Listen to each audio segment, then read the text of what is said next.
Today we are here to celebrate Mahashivratri.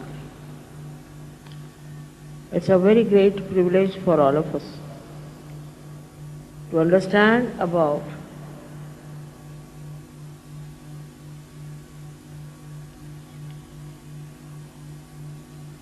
Sri Mahadeva.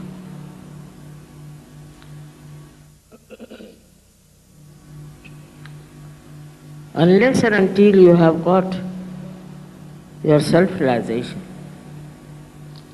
you cannot understand what is the great personality, the character and the powers of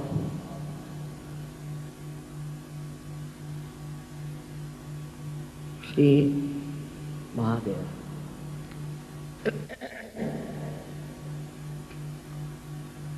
It's not easy to conceive, also to reach the depth of his greatness unless and until we are humble. We have to be very humble to reach at the lotus feet of Sri Mahadeva.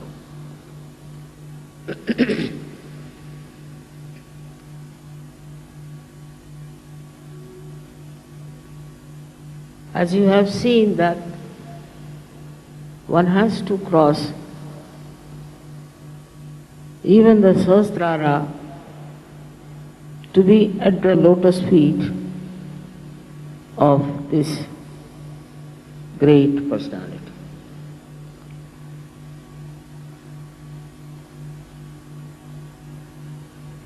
He is beyond our conception, but he resides in our hearts as the Spirit and is reflected very well when you get your realization.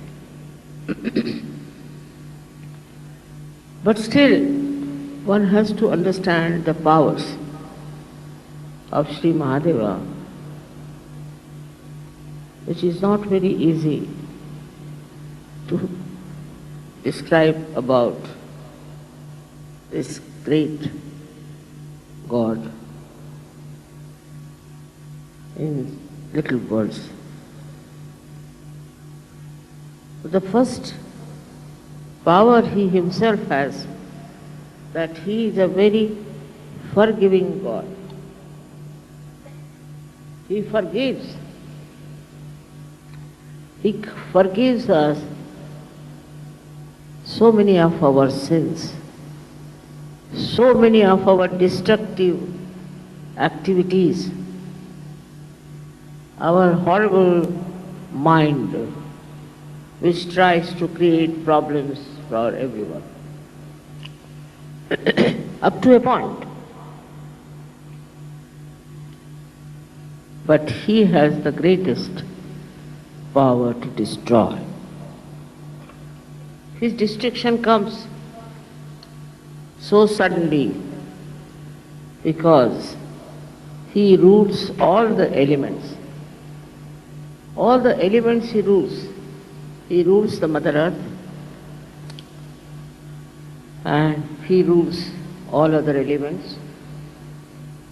Through their causally, he rules and he can destroy everything that he wants to if he finds there is problem.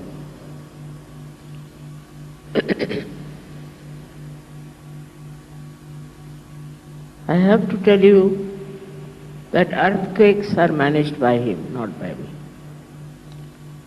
I am not there for destruction.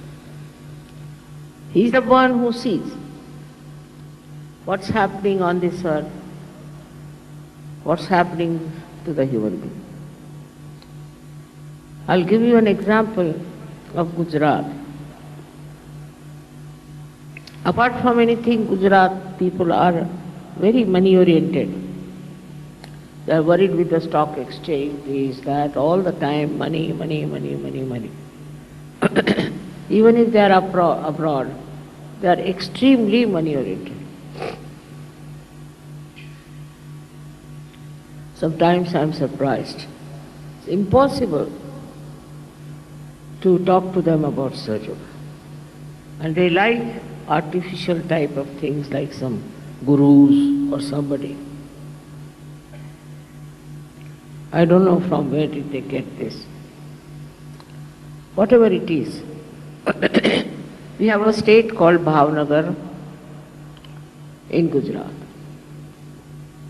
Bhavnagar people came, they brought for me those silver slippers, padukas, to be vibrated. I was surprised. I was happy at least that these people are thinking about it. So they did a puja, they did a havan in Bhavnagar and also in Baroda. These are the two places where not touched even by the bhukamp, by the earthquake. Can you imagine? And Surat, which is very much distant, was absolutely shattered. There are Sahajogis, very few. All of them were saved. And their houses also did not move. This is between the protection of your mother and the wrath of God Almighty.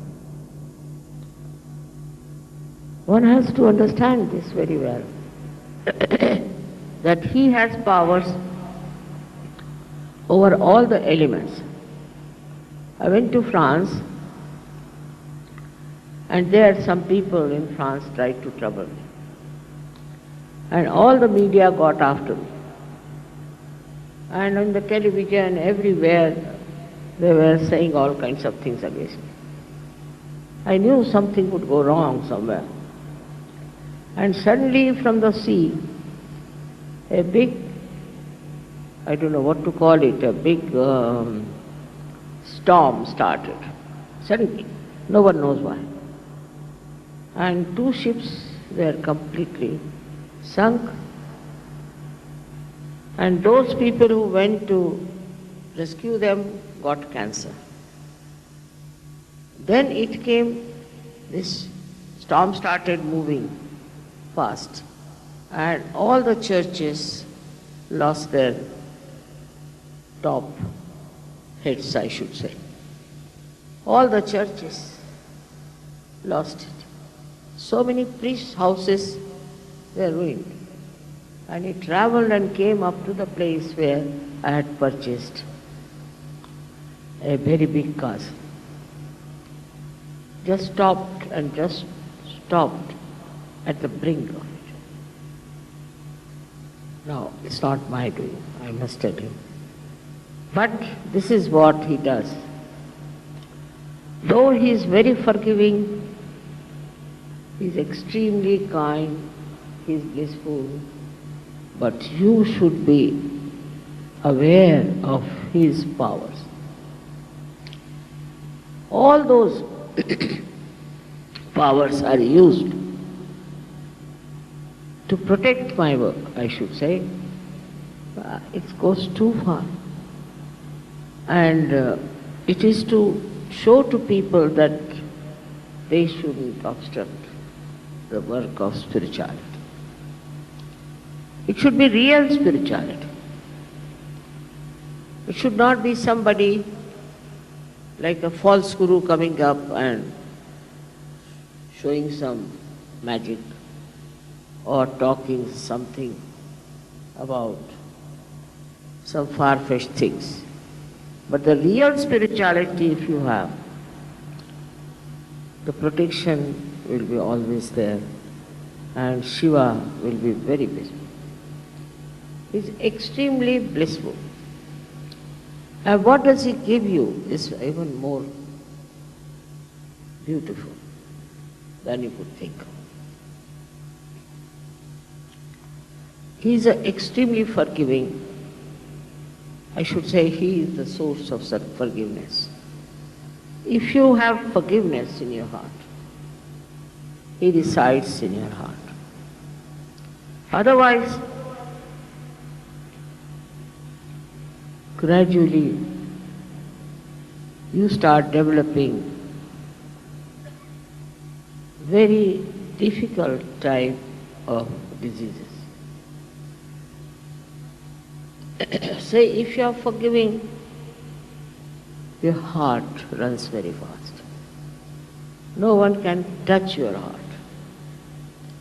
You cannot get heart attacks. But if you are tolerating, suffering, and taking many things as a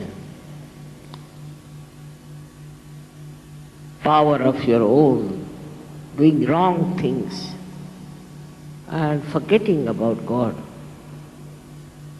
then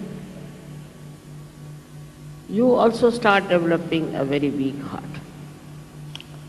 So one side is that you develop a heart which is extremely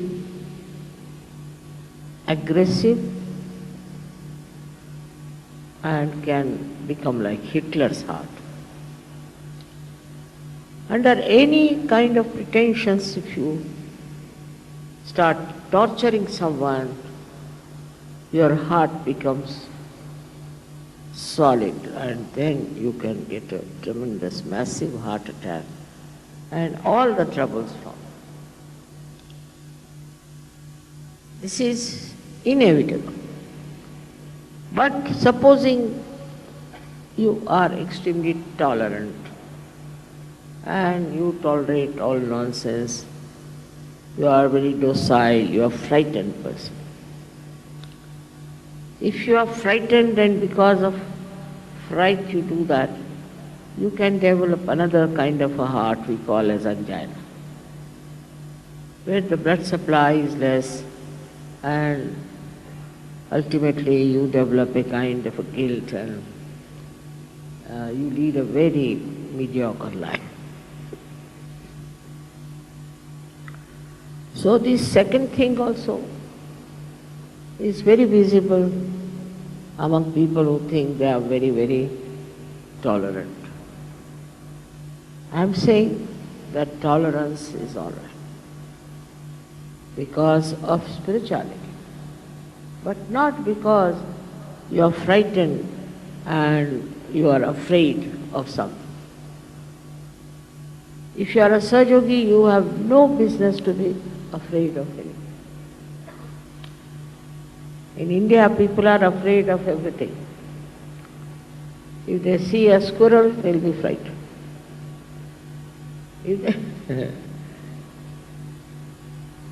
If they see a lizard, finished. I mean, they are afraid of anything. And the ladies of India are so afraid of even cockroaches. This kind of temperament is absolutely stupid, because that makes you a kind of a person who is prone to angina. What is there to be afraid of? If you are a Sahaja-yogi and Sahaja-yogini, you are not to be afraid of it. They are afraid of rats, all kinds of nonsense, and they boast of it. And they talk about it. Here the heart is becoming weak and weak and weak. Also, I must say, the Indian men are responsible for that, because they treat their women as if they are appendages or some sort of a liability. I don't know what they think them. Their behavior is so bad, unbelievable. Especially in the North India, I have seen women have no position. The woman is brought in the house, kept in the house, just like a maid servant. She has to cover her face all the time. She doesn't have to go out anywhere without permission. It's terrible.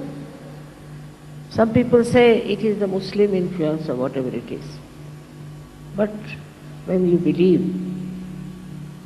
in eternal life, in spiritual life, you should not be governed by any such nonsensical atrocities. And that's why I feel that you really need the emancipation of women in India.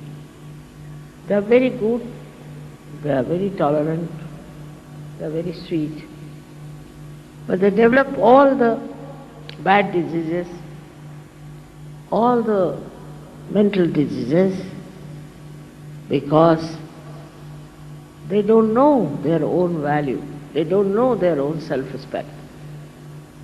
And on this I have already spoken at length. Why should men behave like that? Thus, I think in our country we have at least 70% are women. And the 70% people's energy is wasted in the North India. I don't know what they think of themselves. And then they are punished. All such countries can never prosper because women are the Lakshmis. But they have to be Lakshmis also. They have to behave like Lakshmis. But some of them come up like this that you are shocked. How can they be women? They look like devils. So it's such an imbalance in the society, which is punished again by Sri Mahadev. He is very kind and he looks after the people who are suffering. And he tries to punish people who make them suffer. It is his quality to help by destroying people who are aggressive.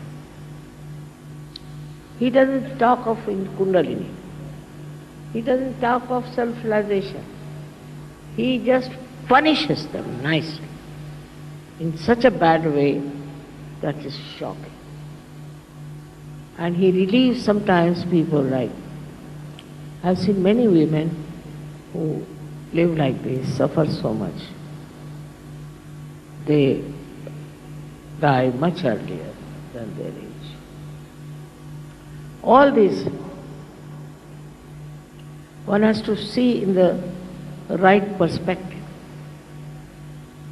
He is there to protect, of course, but more to destroy. He protects all kinds of animals, all birds, all the nature he protects. He is the one who brings all the joy of spirituality. But if you try to become aggressive, then he is the one who will destroy. Sometimes he gives more long rope to hand. And so people think we are all right, they satisfy themselves. On the contrary, in the West I find the women are ruling the men more than the men. Very surprising. I don't know how they have handled the situation. But they are ruling all the time. And the men have to be under their thumb. I don't know how they have managed it. But they do it. They are not humble. They don't love. And they will go on divorcing their husbands all the time.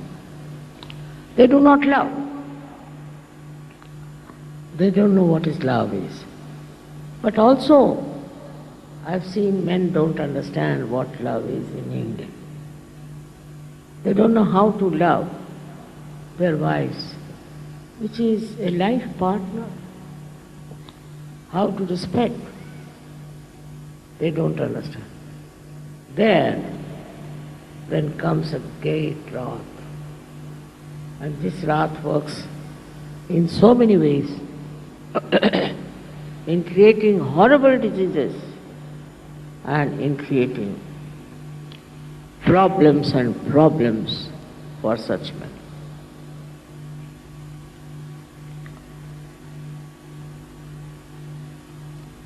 And the society also is responsible for doing all kinds of things against humble people. Both ways one has to understand that if you are aggressive, you are under the third eye of Sri Mahadeva. In any way. If you are aggressive, say with your servants. If you are aggressive with your subordinates. If you are aggressive with your children. There is this wrathful God watching, and one can get under the spell of his destruction. But he gives us the great heights of Himalaya. He makes human beings extremely beautiful, very noble. And he wants that people should love each other. There should be pure love among human beings. And also, he makes you very delicately behaving towards other people, very sweetly behaving towards others. If you don't have that, then you are going in the wrong direction. But his greatest thing is that he gives you the height and the depth. If you are worshipping him, then you develop such heights that you see the whole world as a witness. He sees the whole world as a Sakshi Swarupa, as a witness. And so, he is the knowledge. He is the pure knowledge. You may get your realization, all right? You might feel cool breeze in your hands, all right? But, do you have the knowledge? I have to tell you. What finger means what hand means what is vibrations, I have to tell you. He is that knowledge. He is the pure knowledge, complete knowledge of the highest level. So he is the source of knowledge. Those people who are not humble cannot get that knowledge. Those people who are arrogant and who do not handle others delicately, sweetly, beautifully, are not blessed by him. They cannot achieve anything in life. What do we have to achieve? Not your position, not your wealth, not all these outward things, but you have to achieve a loving heart with which you can love. If there is Shiva in your heart, you will love everyone in a very beautiful manner. There won't be any nonsensical ideas about love. Just pure love for all the people. Is the blessing. Then all your harshness goes away. For example, if you have a little power,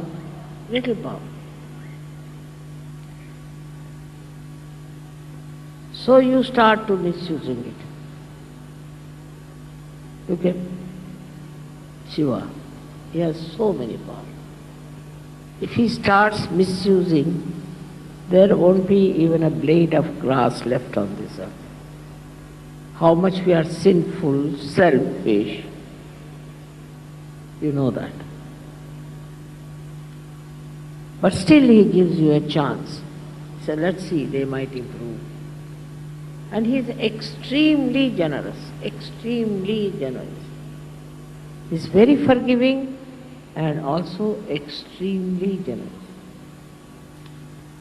Now supposing there are people who are living in a desert and they are very good people and they are suffering because they are living in a desert. He will create oases for them. He controls the Mother Earth. He can do everything to make them happy if they are spiritual, if they worship Him. But human beings are so stupid that they go on fighting also in the name of God. Like in the south we have two types of people. One who worship Shiva, another who worship Vishnu. Can you imagine? Vishnu used to worship Shiva. Nobody is higher, nobody is lower. It's so important. Everything is so important. But they used to fight on this point. If they are worshipping Shiva or they are worshipping Vishnu, and nowhere near the reality they were. They did not what was the reality. Nothing. Just fighting, fighting, fighting. In the name of God, those who fight, Shiva comes on them and he is tied and hits them. You are not to fight in the name of God, but you have to love and understand. So this fighting in the name of God is a nonsense. Not only that, but is very, very dangerous. All such people who will do that will be destroyed. It is self-destructive. Such people will be destroyed completely. So, you should understand that in the name of God you have to love. You have to understand. You need not tolerate nonsense, it's different. But you have to love people, spread your love. Gradually this love can go all over the world. And then the vision of mine I can see working out. But if there's fighting, there's hatred, there's all kind of aggressiveness, these are all against Shiva, and such people will be destroyed. What will I do with them? What can I do if they are destroyed? If they are very money-oriented, materialistic people, they are not loving them. They love you only for money. All such people will be destroyed. No doubt. One should be not only humble, but should be extremely loving. To get the blessings of Shiva, you have to be extremely loving. Such people may not be very cunning, clever, may be very innocent. Must be. Because when you love somebody, you want to help that person. I have suffered myself. I have tried to help people and they have deceived me. So what? That's their nature. And they are destroyed. What can I do? I didn't ask them that you deceive me, but they deceived me. I don't know why. And I have been very kind and nice, still they deceive me. So then the destruction follows. What can I do about it? I don't want anybody to be destroyed. I love this creation of mine, and I don't have any way of protection them if they are destructive. Because there's another great power who can destroy them. This is absolutely, my mind is a helpless condition sometimes I feel. And I don't know how to express. But one has to understand as Sir Yogis that with Shiva's love and his blessings, you can become extremely loving, extremely generous, very, very sweet and innocent like children. You have to be innocent. There's no need to be very clever and cunning. And you'll be amazed how your innocence will be protected. If you are innocent, you don't have to worry. There's a power, there's the third eye of Shiva, who's looking after you. Wherever you are going, he is with you. That doesn't mean that you become stupid. Doesn't mean that you are not practical. All that is taken over, all the practical side, by the power of Shiva. His guidance, his love, his kindness, you can see at every step. But first of all, watch your steps. Are you aggressive? Are you troublesome? Do you say harsh things to others? Or are you humble? Are you gentle? And if you are kind, he is very much pleased with you. In the nature, it is his rule that works. And they are so systematic. They live with understanding of each other. For example, if you go in the jungle and it is absolutely quiet, don't hear even the birds twittering, then you should know there's a tiger sitting somewhere. Because he's the king. They know they have to obey, and when the king is there, his protocol is there. They know automatically what is the protocol of the king. Nobody would be even moving if he's there. He sits in his majesty. Then in 1 week or maybe by 15 days, he'll kill one animal. He has to eat. Kills one animal, then he and his family, they eat first. He waits for some time, of course, for the blood to ooze out. Then the whole family comes and eats. Then he leaves the body there. Then by gradation, one by one, all kinds of animals come and eat it as a prasad. And the last are the crows who come and eat that animal. Such discipline, such understanding of the protocol. I am amazed how animals are managed by Shiva. We never hear that animals are having a strike or animals are having a big underworld animals. You don't hear that these animals are stealing things. But you just imagine We are coming from that animal life, but we are worse than them. How are we going to rise if we have all such funny ideas of behaving in such a manner, of fighting? On any small little excuse they'll fight, they start fighting.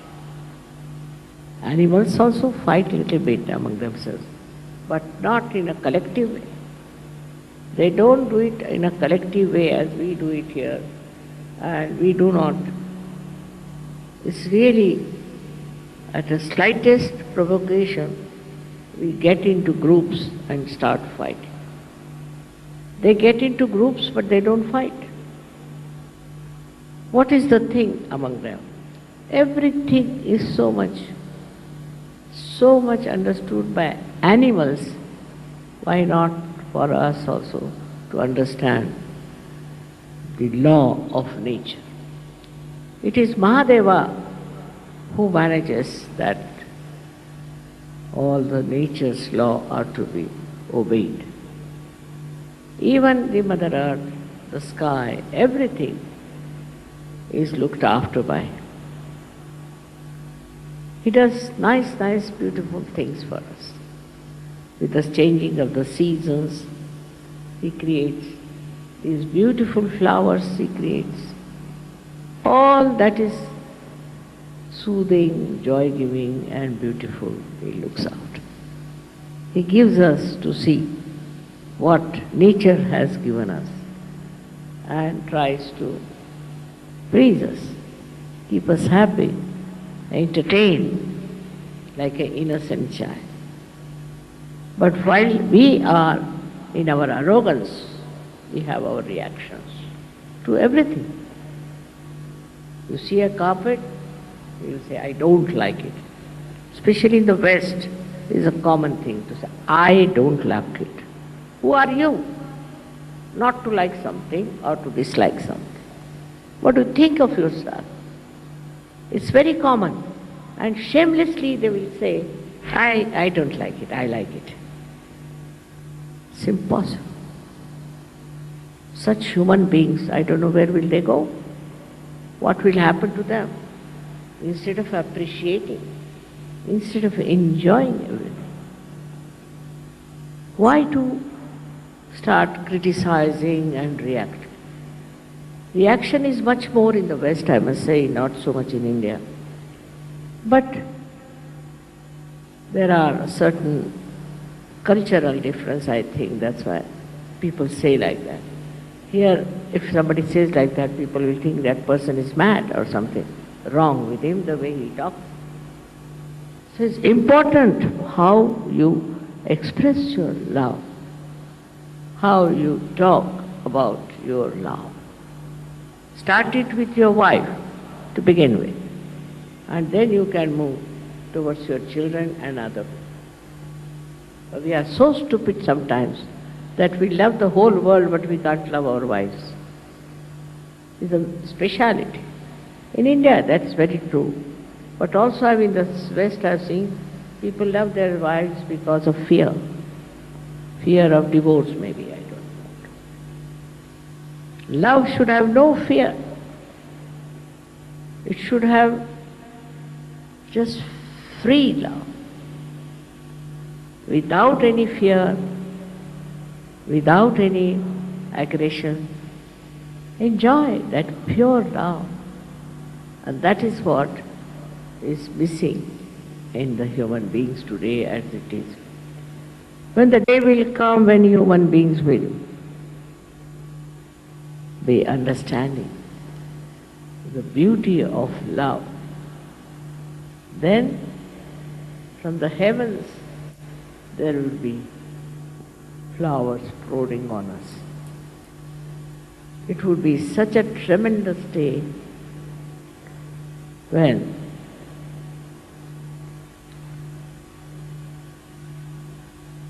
Mahadeva will be able to close his third eye and would be peaceful in his heart. It's my vision. It's the future for you to see how peacefully you can talk to them, how sweetly you can love others, how much you can give to others. For example, they have to give something, they will go in the market and buy the cheapest, the rottenest thing for giving.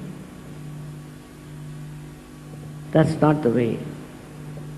You must buy it small or big, whatever it is, out of love. That should talk about your love, tell about your love, and not about your money, what you are spending. It's very common nowadays, even in India, that people try to show how much they are worth, what they wear, how they dress up. For what? For what? I've known such people, very many. When they die, there are not even 4 people available to carry their dead body. When they leave, they think no one of themselves. That time, you should see how many people there are to love that person, to care for that person. Maybe it is his upbringing, maybe that he had never known love, anything you may blame. But for a Sahaja-yogi, it is important to learn that love is your life, love is spirituality, and love without expectations to do something. Some people are, I know, very good at helping poor people, this, that. But behind that is the power that they do. They think, oh, we are great, we are doing this work, that work, just to satisfy their power, not their love. So when you are working,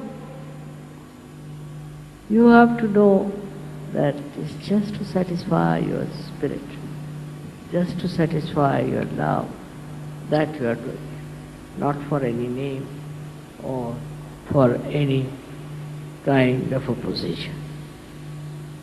If you have that kind of detached love, virakta is the word, then nobody has to certify you.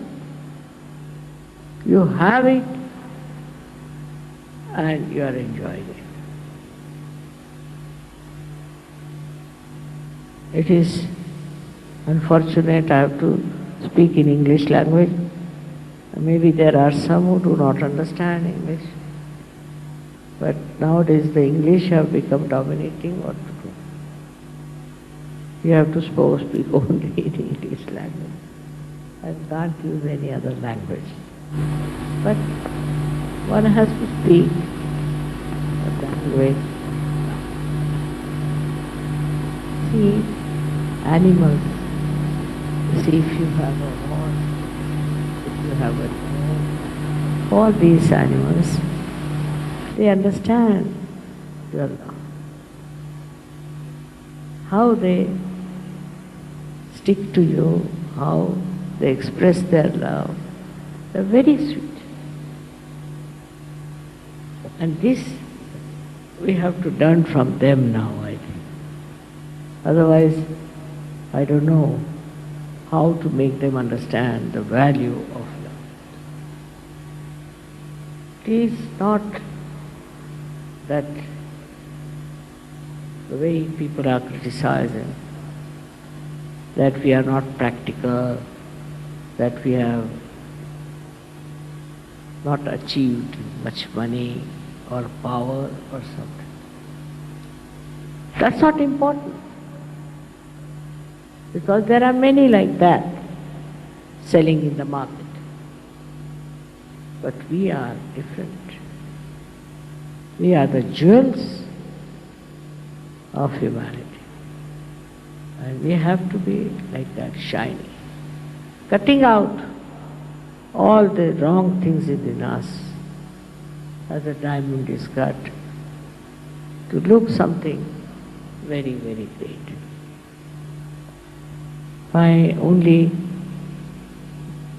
If I have any desire, is that try to follow the qualities of Sri Mahadeva. How great he is, how detached he is. Detached, absolutely detached. He lives with bones and things like that. He's not bothered about where he lives, what he lives with, what he has, nothing.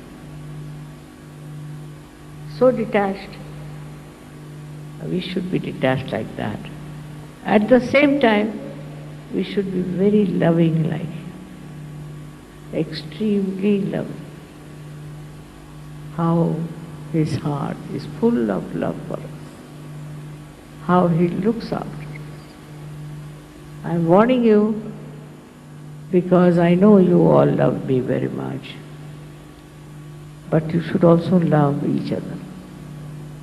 Should have a loving heart and have satisfaction in loving others.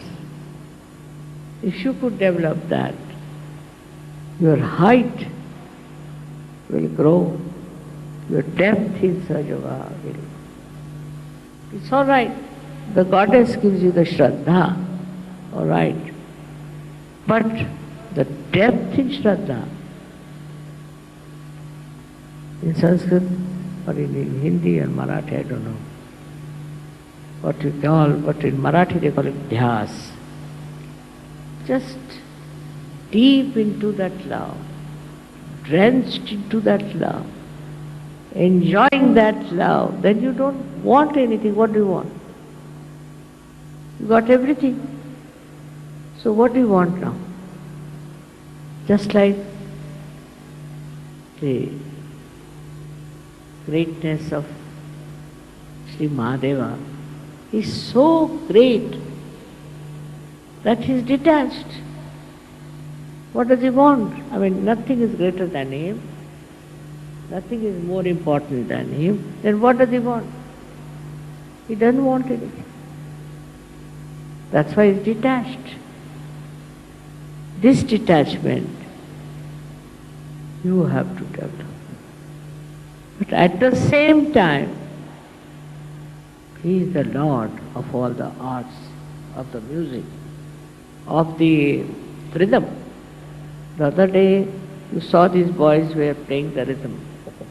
The whole rhythm of everything he creates. The rhythmic life that we have, we are not yet aware of it. See, a child is born exactly after 9 months, so many days. Who keeps this rhythm? Then we get, say, certain flowers at such and such time. Then we get in the nature all kinds of these seasons. Who keeps the rhythm? He's the one who is nothing but rhythm. And that rhythm is kept up.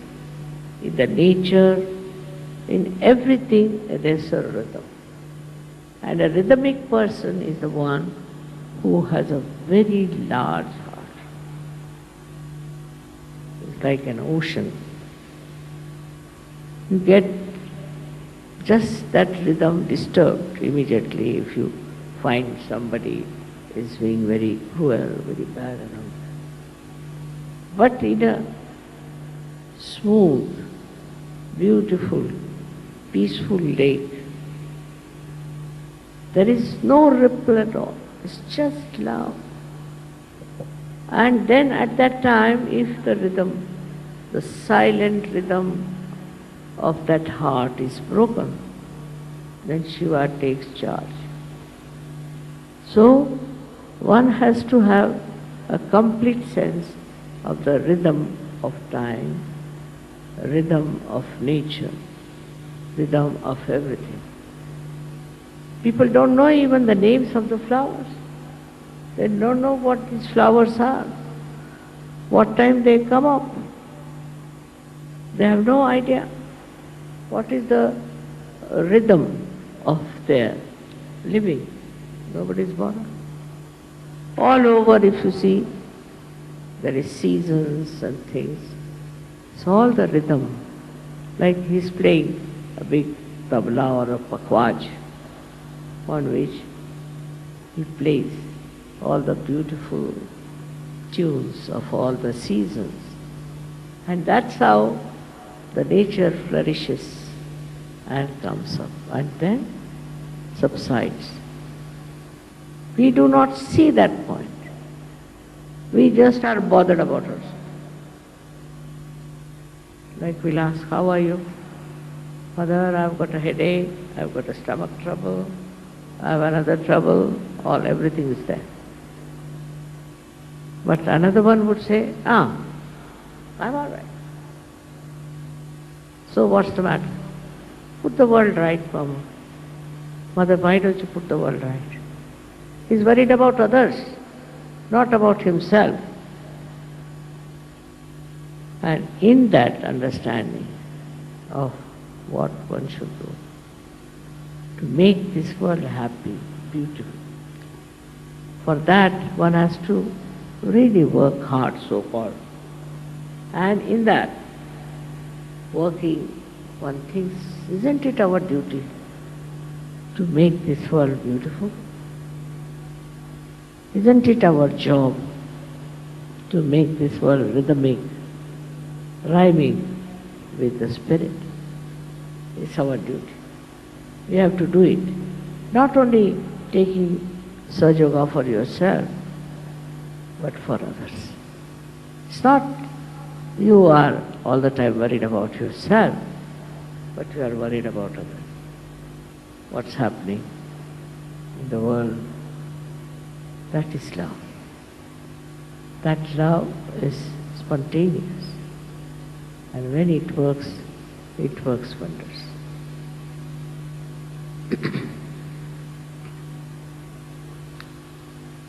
So this is a beautiful evening